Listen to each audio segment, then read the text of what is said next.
सत्संग ने कई का जीवन बदल दिया है, ऋषियों मनीषियों ने इस पर बल दिया है। थे वाल्मीकि डाकू परिवार पालते थे, है पुण्य पाप कैसे हुए नहीं जानते थे। ऐसे ही महर्षियों को रोक लिया उनने, तो वाल्मीकि से था प्रश्न किया ऋषि ने, परिवार बटाएगा क्या दुष्कर्म जो किया। सत्संग ने जीवन बदल दिया है, ऋषियों मनीषियों ने इस पर बल दिया है। एक दृष्टांत के माध्यम से मैं आपको ये प्रस्तुत कर रहा हूँ। पावन गुरुदेव के प्रकाश घटना त्रेता युग की है। महाराजा दिलीप का शासन था। महाराज दिलीप के सुशासन से सभी सुखी थे, परंतु उन दिनों एक दुर्दम्य नामक एक डाकू ने भारी उपद्रव मचा रखा था। उसके आतंक अत्याचार और क्रूरता ने सभी को पीड़ित कर रखा था। उन्हीं दिनों उस ग्रामीण क्षेत्र में महर्षि शिरीष नामक एक संत पधारे। गांव वालों ने महर्षि से निवेदन किया कि वे उन्हीं के गांव में रह जाएं। वहाँ की प्राकृतिक स्वरमता ग्रामीण जनों का निश्चल आचरण देखकर संत शिरीष ने भी उनकी बात मान ली, परंतु उन्होंने कहा हम गांव के बाहर रहेंगे। उन सब ने मिलकर गांव के बाहर शिव मंदिर में उनकी व्यवस्था कर दी। वे वेद माता गायत्री के अनुरक्त भक्त थे। ब्रह्म मुहूर्त में से लेकर मध्याह्न में गायत्री साधना करते थे।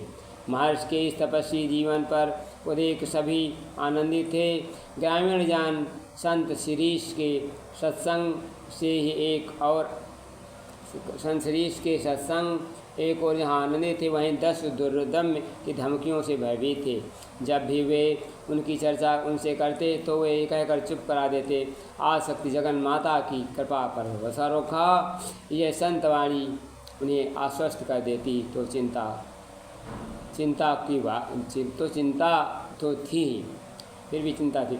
इन्हीं दिनों पता नहीं कैसे दैयोग संत 10 डाकू दुर्दम्य बीमार अस्वस्थ हो गया। गांव के लोगों ने समझा उसके बुरे कर्मों का कुफल है। किसी ने उनसे मिलना भी उचित नहीं समझा। संत शिरोमणि शिरीष ने उसे अपने पास शिव मंदिर ले आए।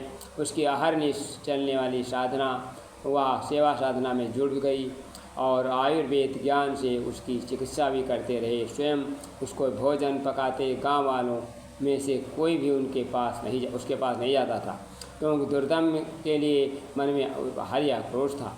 इस सबसे अछूते महात्मा शिरीष उसी दिन रात सेवा किए जा रहे थे। उसकी चिकित्सा से सेवा का परिणाम कुछ दिन महीनों स्वस्थ हो गया। महर्षि शिरीष द्वारा की गई सेवा ने उसके हृदय को परिवर्तन कर दिया और उसके अंदर इस परिवर्तन देखकर गाँव वालों का हृदय उसके प्रति बदल गया। ये गायत्री माता की महिमा है, क्योंकि